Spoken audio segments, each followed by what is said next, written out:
Uma falha no coração pode desencadear um mesmo mecanismo hemodinâmico que explica diversas situações, como o fígado em noz moscada, a esplenomegalia e as varizes. E hoje a gente vai entender exatamente que mecanismo é esse e como ele funciona e como ele gera essas condições.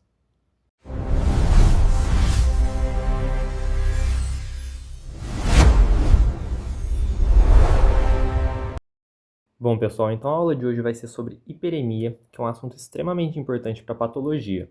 E depois desse vídeo você vai sair daqui entendendo, né, raciocinando como que funciona esse mecanismo e todas as condições que estão relacionadas a ele, como por exemplo a insuficiência cardíaca, aumento do tamanho do baço e dentre diversas outras situações. E o mais importante, você vai sair daqui sabendo responder qualquer questão de prova. Bom, então primeiro de tudo vamos entender o que é hiperemia. Hiperemia vem do grego, né, em que hiper significa muito, enquanto aimos significa sangue, ou seja, muito sangue. Mais especificamente, é um aumento na quantidade de sangue no interior dos vasos em um determinado órgão ou tecido, né, especialmente na microcirculação. E isso é basicamente influenciado por duas coisas, né?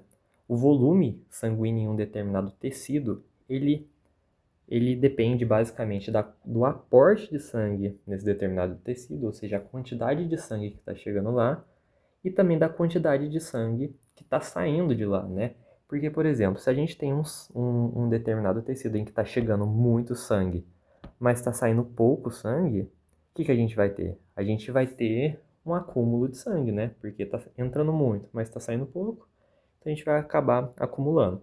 E aí isso, por sua vez, né, esse aporte, esse retorno, é influenciado também por fatores como, por exemplo, o calibre do vaso, né?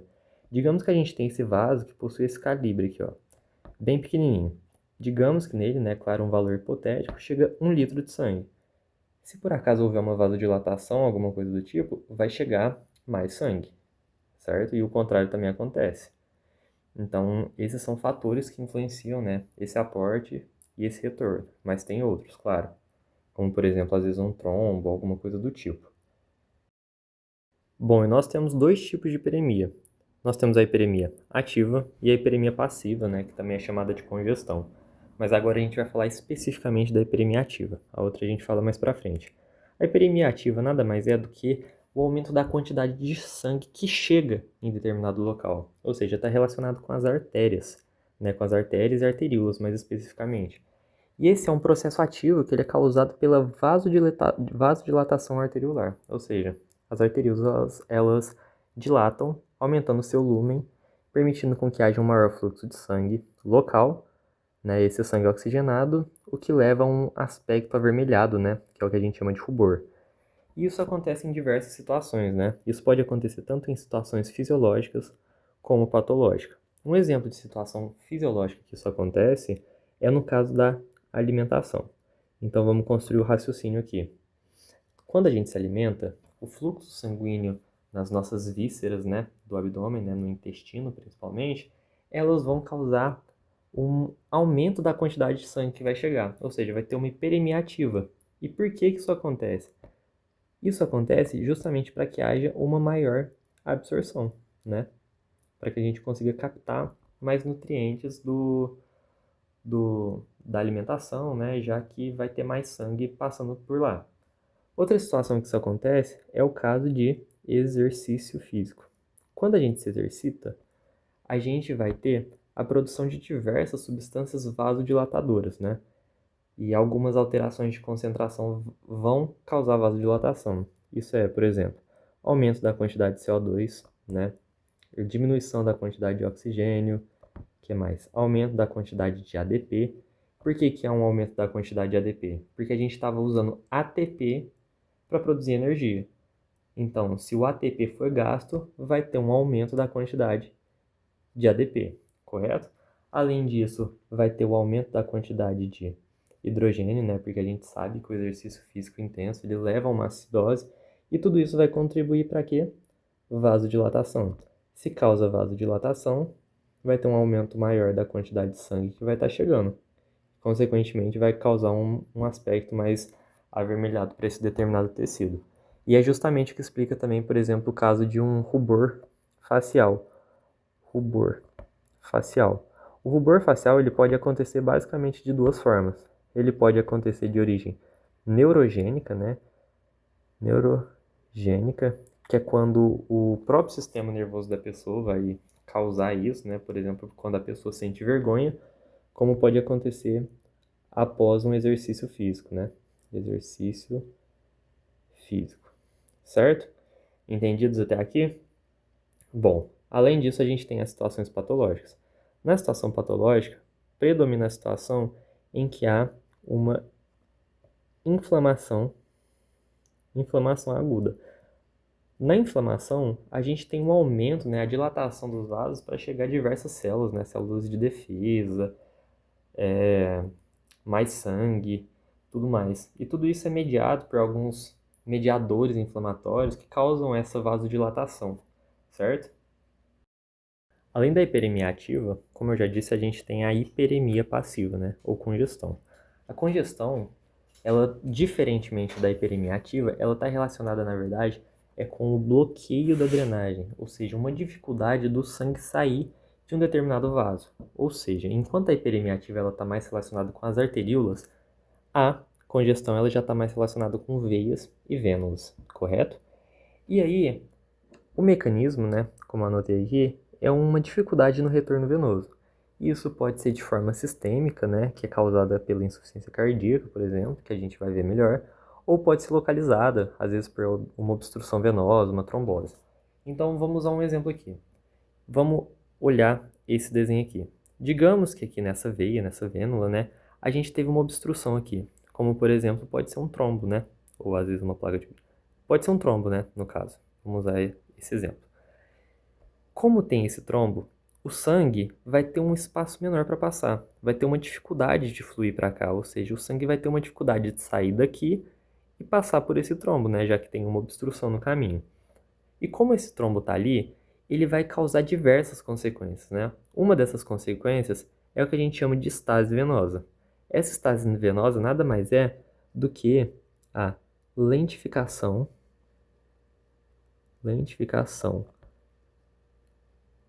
do fluxo sanguíneo.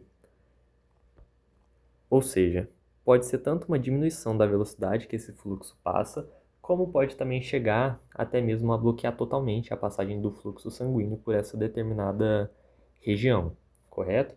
E isso causa diversas consequências. Essa lentificação do fluxo vai formar meio que uma represa aqui.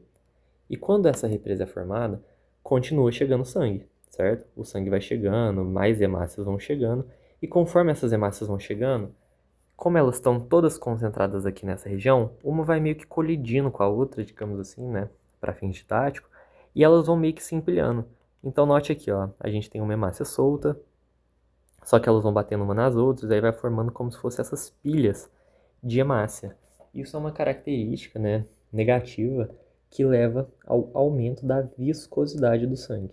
Aumento da viscosidade do sangue. Inclusive, isso é uma situação que acontece em algumas condições, como por exemplo a diabetes.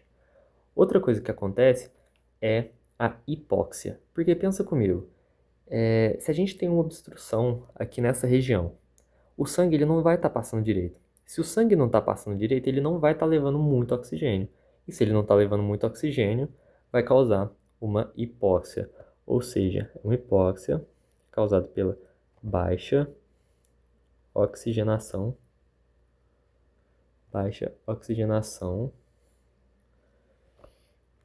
causada, né, por essa situação. E além disso, a gente também tem a cianose, né, porque como vai ter menos sangue oxigenado passando por ali, esses órgãos ou tecidos eles vão acabar se tornando uma coloração mais vermelho, azulada, assim, ou arroxeada, né? E aqui eu anotei uma coisa muito importante, né? Que é um insight aqui pra gente ter, que é, ao contrário da ativa, né, da hiperemia ativa, a passiva ela frequentemente pode levar a edemas e hemorragias por diapedese, devido ao aumento da pressão hidrostática. Isso a gente vai ver melhor mais pra frente, mas vamos já introduzir o raciocínio. Como eu disse, o sangue ele vai meio que represando. E se o sangue vai represando, vai acontecendo um acúmulo de sangue nessa região. Se o sangue vai acumulando aqui, ele vai fazendo cada vez mais força, né? Ou seja, ele vai expandindo esse vaso, fazendo cada vez mais força nele. E se ele faz cada vez mais força nesse sangue, vai ter um aumento da pressão hidrostática, né? E se tem mais sangue, por exemplo, fazendo força contra essa parede, a gente vai ter mais passagem de sangue pela parede desse vaso. E aí é isso que leva que ocasiona o edema. E por sua vez também é isso que pode levar, né, a causar a hemorragia por diapedese. Para quem não sabe, essa hemorragia por diapedese nada mais é do que quando essas células sanguíneas, né, como por exemplo a hemácia, aliás, a hemácia, né, quando a hemácia ela acaba passando pelas paredes do vaso sanguíneo. Ou seja, a pressão hidrostática que aumentou tanto que não só o plasma passa pela parede, como essas hemácias também passam. Elas extravasam, né? E agora que a gente tem o conceito de hiperemia ativa e hiperemia passiva claro na nossa cabeça, nós podemos partir para uma parte mais clínica, né? E extremamente interessante. E entender exatamente como que funciona. Primeira coisa que eu preciso mostrar para vocês, né? Apontar aqui para vocês, é que como a gente viu, geralmente a hiperemia ativa ela está relacionada com processos fisiológicos, né?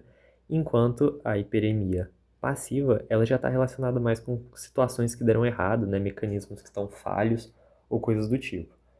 E aí a gente vai ver que tem algumas origens, né, para esse problema, né, da congestão. Que tudo que a gente falar a partir de agora vai ser baseado principalmente na congestão. Uma dessas causas é justamente a origem cardíaca, ou seja, uma congestão causada pelo coração. A congestão ela está diretamente relacionada com a insuficiência cardíaca. Essa insuficiência cardíaca pode ser direita ou ela pode ser uma insuficiência cardíaca esquerda. Depende de qual das câmeras do coração, né? Se foi o ventrículo direito ou se foi o ventrículo esquerdo que está insuficiente. E para quem não sabe, quando fala que está insuficiente, significa que ele não está funcionando adequadamente, ou seja, muitas vezes ele não está conseguindo bombear a quantidade de sangue que ele poderia bombear. Na insuficiência cardíaca, a gente vai ver que vai ter uma série de alterações, né, que vai causar uma congestão sistêmica. Então vai ter, por exemplo, uma congestão no fígado, no baço, né? Pode ter em membros inferiores, no sistema porta. Já quando a gente fala de insuficiência cardíaca esquerda, a gente está se referindo principalmente a processos que vão estar relacionados com os pulmões. Bom, e é muito importante a gente lembrar um pouco da anatomia, né? Justamente para isso ficar bem claro na nossa cabeça. Então, quando a gente está falando de insuficiência cardíaca direita, a primeira coisa que a gente precisa entender é que a gente está falando que o ventrículo direito do coração ele está apresentando alguma dificuldade para bombear esse sangue, né? Às vezes ele está mais fraco, e tudo mais. E se ele está mais fraco, o que que acontece? O sangue que vai chegando no coração não vai sendo bombeado. E aí vai acontecendo como se fosse a formação dessa represa, né? Vai represando assim. Então o sangue vai chegando, vai acumulando, enfim, vai acontecendo isso.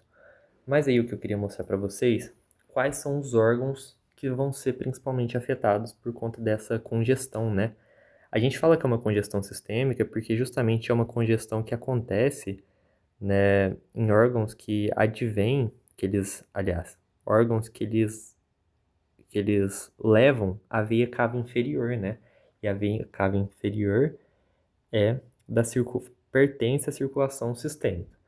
E aí, na anatomia, a gente tem o seguinte: a gente tem basicamente duas veias aqui que são bem importantes, três, né? A gente tem a veia mesentérica inferior, desculpa, essa aqui é a veia mesentérica superior, a veia mesentérica inferior. Aqui em cima a gente tem a veia esplênica. Esplênica porque vem do baço, né? A gente tem a veia esplênica. A veia esplênica ela vai vir e se juntar com a veia mesentérica superior e elas vão formar a veia porta, que é justamente essa veia que manda sangue lá para o fígado primeiro, antes de voltar para o coração. E aí os órgãos, né, que drenam para cada uma dessas veias são, primeiro, os intestinos, né? Os intestinos drenam para a veia mesentérica superior e para a veia mesentérica inferior. O baço, ele drena para a veia esplênica, né, como o nome já diz. Todos convergem aqui, né, na veia porta, que vai em direção ao fígado, que depois vai em direção ao coração, certo? Agora, já adiantando aqui também, no caso da insuficiência cardíaca esquerda, né? Insuficiência cardíaca esquerda, eu vou tentar fazer um desenho aqui, mas basicamente é o seguinte, a gente vai ter o sangue saindo do coração, né, do ventrículo direito, vai em direção aos pulmões e depois volta para o coração.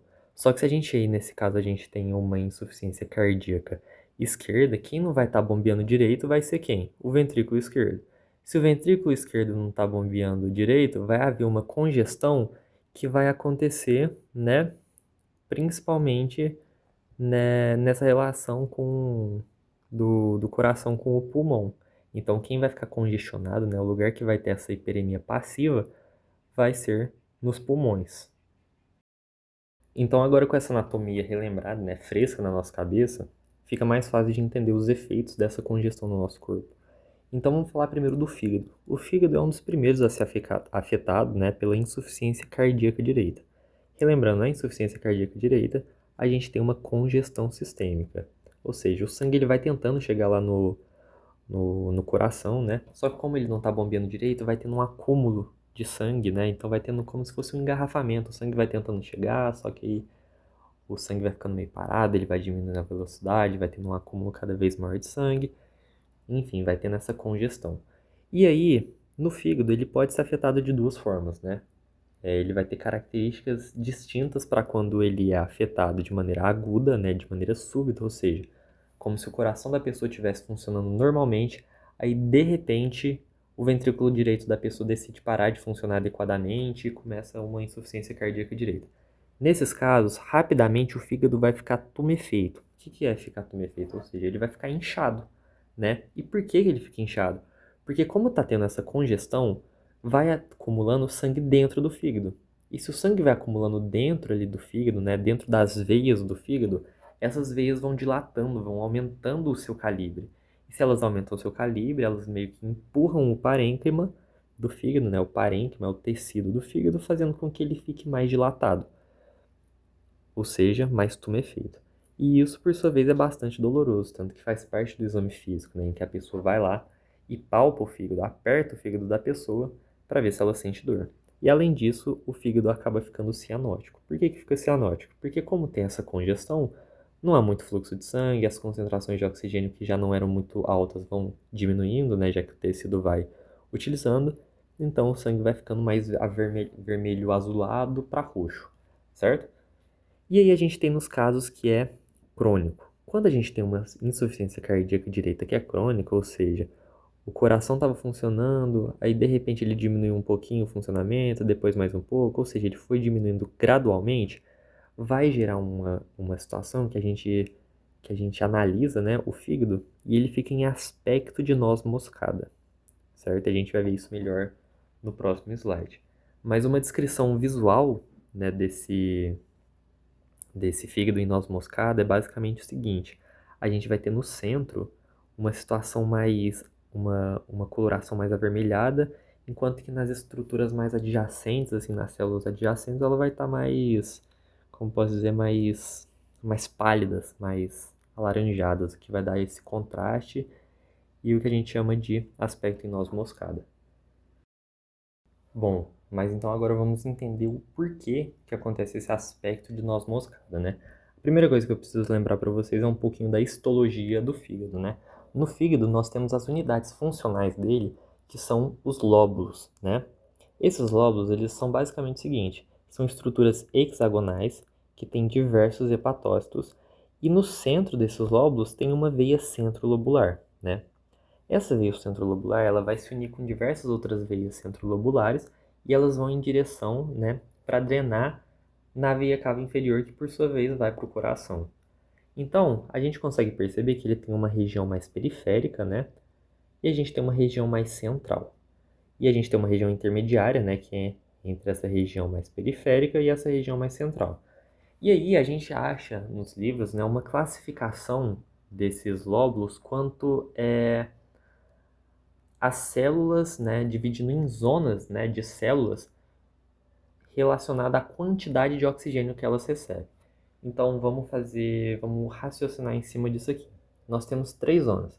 Nós temos a zona 1, que é a zona que mais recebe oxigênio. A zona que mais recebe oxigênio no lóbulo é essa zona periférica.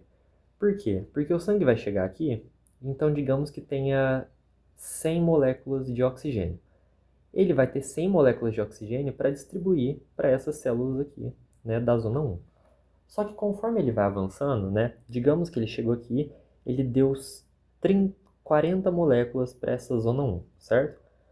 Aí ele continua fluindo o sangue aqui. Aí ele chegou nessa zona 2, né, que é a zona intermediária.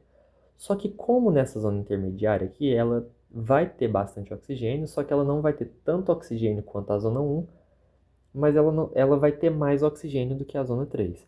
E por que isso acontece? Lembra que eu disse que aqui na zona 1 o sangue passou e deixou 40 moléculas de oxigênio? Ou seja, essa zona 2 agora, ela não vai ter 100 moléculas de oxigênio para pegar, ela vai ter apenas 60. Então ela vai lá e pega, digamos que mais 40 moléculas de oxigênio, certo? Então o sangue que vai acabar chegando nessa zona 3, que é a zona que recebe menos O2, na verdade o sangue vai ter só 20 moléculas de O2. Ou seja, eu disse isso só para ficar mais fácil de visualizar. Claro que não são esses números, né? Tá longe disso, é só para demonstrar que o oxigênio ele vai sendo distribuído por essas outras zonas, e aí o sangue que chega aqui nessa zona 3, né, que é da veia centrolobular e suas adjacências, ela acaba tendo muito pouco oxigênio. E aí, essa área aqui, por receber menos oxigênio, ela já é naturalmente mais, como eu posso dizer, ela é naturalmente mais prejudicada por momentos que por situações que podem levar à diminuição da oxigenação, né? Mais ainda, como é o caso, por exemplo, da estase, né? Por conta da congestão.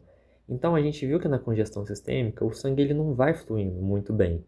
E aí, como esse sangue não flui muito bem, o sangue acaba acumulando aqui.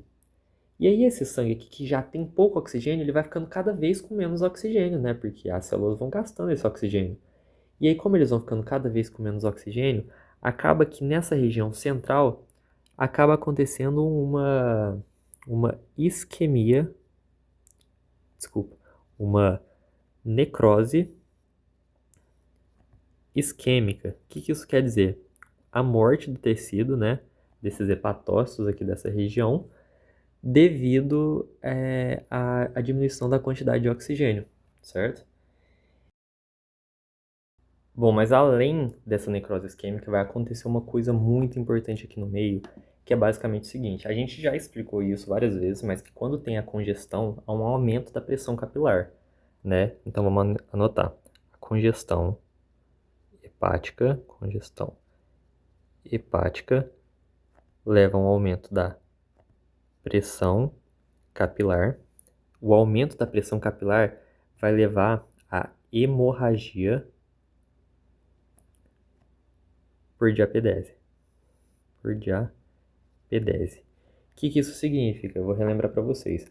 Como vai ter um aumento da pressão capilar, vão ter vários, né, células do sangue, né, como por exemplo as principais, as hemácias, que elas vão acabar extravasando dessas veias centrolobulares.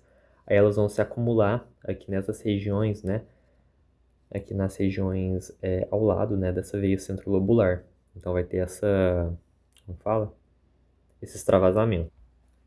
Bom, e essa hemorragia, né, por diapedese, que vai fazer com que essas hemácias extravasem, vai acontecer o seguinte: vão vir células de Kupfer,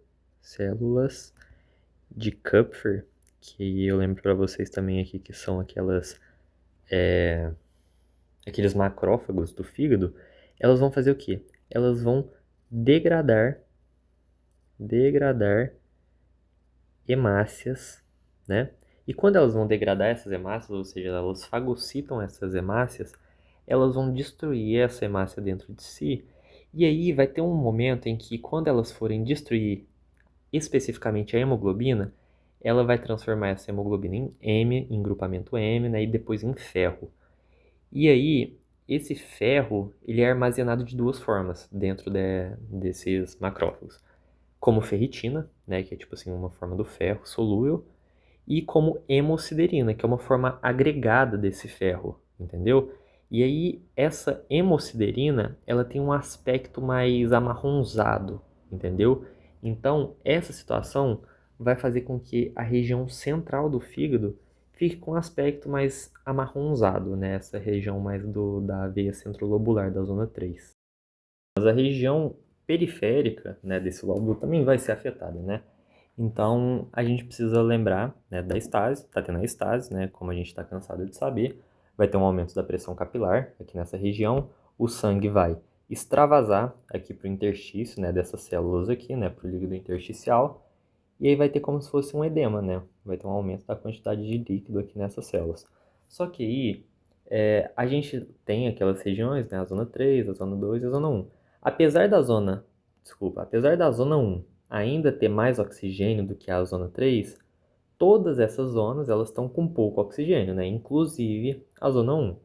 E aí, como essa zona 1 está com pouco oxigênio, essas células aqui, elas não vão ter muito ATP, por exemplo, para o funcionamento adequado da bomba de sódio e potássio. Se a bomba de sódio e potássio dessas células não funcionarem direito, vai ter uma alteração na concentração de solutos nessa célula, o que vai fazer com que as células, né, esses hepatócitos da zona 1, fiquem mais concentrados e esse sangue que vai extravasando aqui do vai extravasando aqui dos sinusóides, eles vão entrando dentro dessas células, né? E aí vai fazendo com que elas fiquem mais inchadas um pouco. E além disso, passa um processo aí de esteatose, né? Que essas células elas vão armazenando gordura, assim, tudo mais. E aí, conforme elas vão armazenando gordura, elas vão ficando com um aspecto mais pálido, mais amarelado.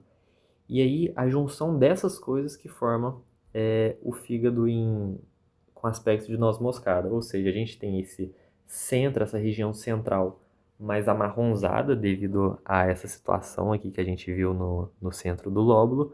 E a gente tem as regiões mais periféricas, mais amareladas, né? Devido a isso que a gente viu da degeneração hidrópica, né? Que é esse processo em que vai entrando mais água dentro das células junto com a esteatose, né? Então só vou anotar aqui, ó.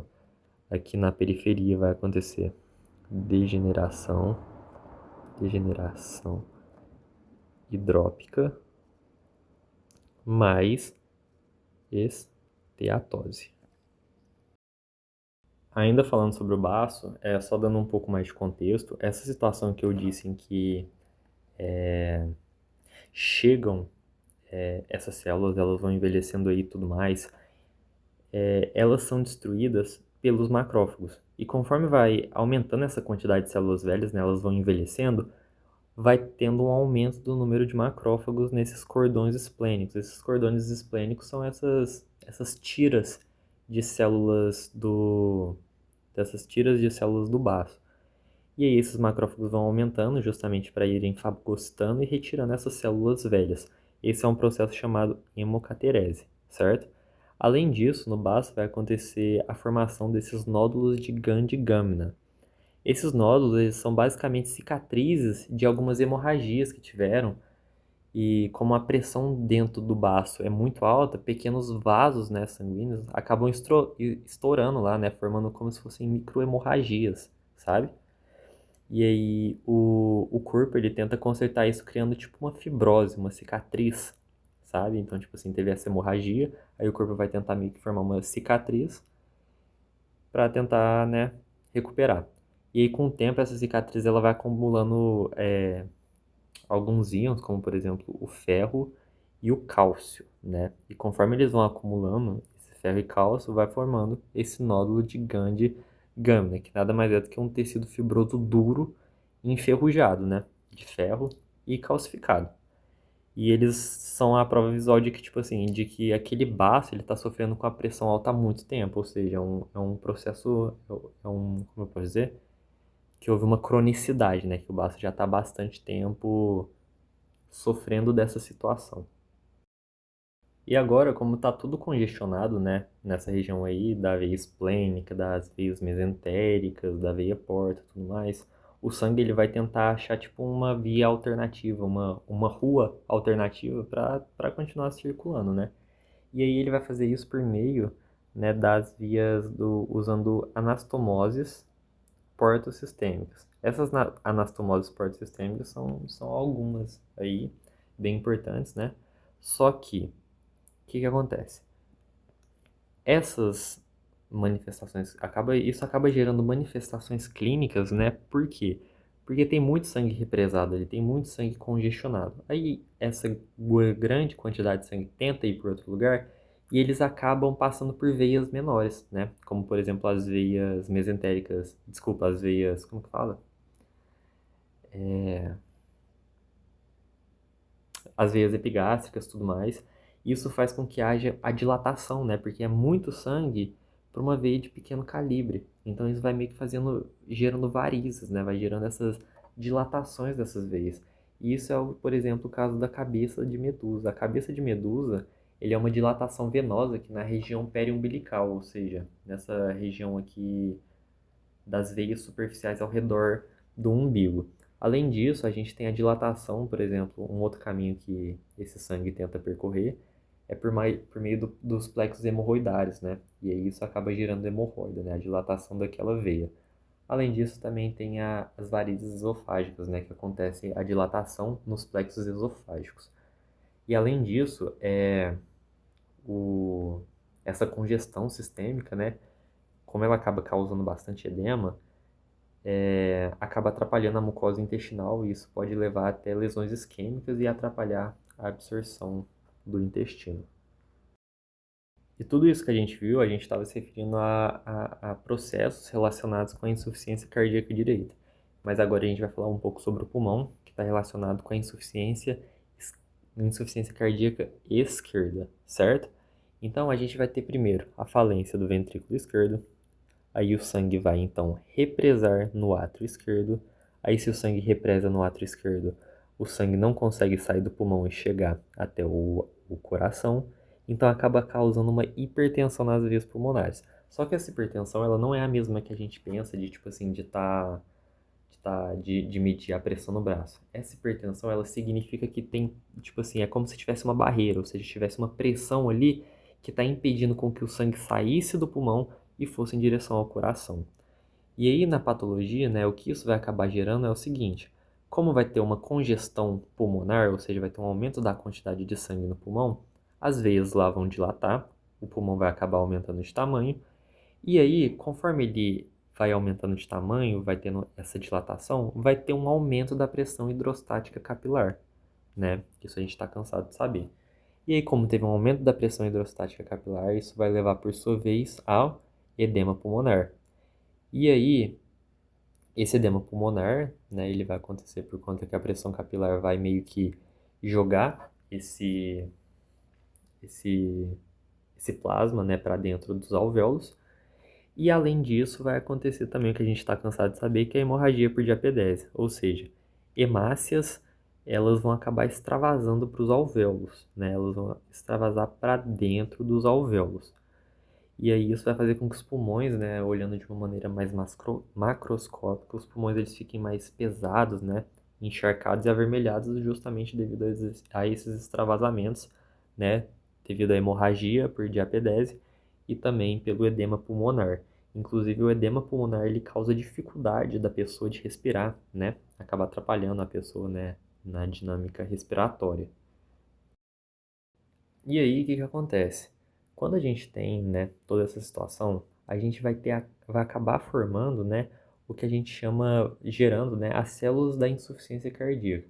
As células da insuficiência cardíaca nada mais são do que o seguinte, só relembrando, a gente teve o extravasamento por diapedese, então teve um aumento da quantidade de hemácias aqui dentro dos alvéolos pulmonares, e aí o que que vai acontecer?